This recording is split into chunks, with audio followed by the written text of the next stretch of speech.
సుపరిచితులు కూడా ఒక నెల రోజుల ముందు అనుకుంటా నేను తనకు ఫోన్ చేశాను.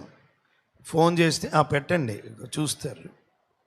ఫోన్ చేసి ఏదో పని మీద మాట్లాడడానికి ఫోన్ చేస్తే చాలా ప్రేమ గలవాడు.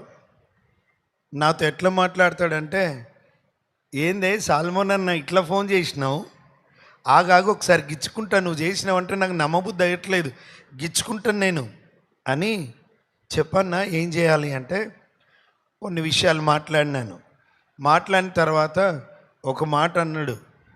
అన్నా నువ్వు నాకు అప్పు ఉన్నావన్నా అన్నాడు. ఏ అప్పు అన్నా నేను అడిగిన. నువ్వు నాకు హలీం అప్పు ఉన్నావు, బిర్యానీ అప్పు ఉన్నావు, నేను వస్తాను అన్నాడు. ఇలా కానీ బాధకరమైన విషయం ఏంటిదంటే,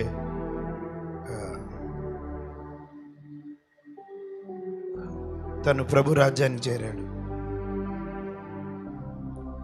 మహాజ్ఞాని అండి, మహాజ్ఞాని, చాలా జ్ఞాని, అన్ని సబ్జెక్ట్స్ మీద పట్టుగలిగిన వ్యక్తి, చాలా పట్టుగలిగిన వ్యక్తి.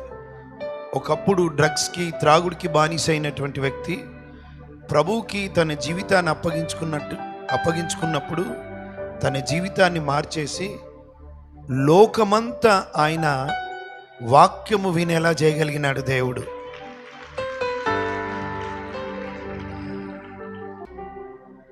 చాలా చక్కగా మహాజ్ఞాని అండి, మామూలోడు కాదు, మహాజ్ఞాని.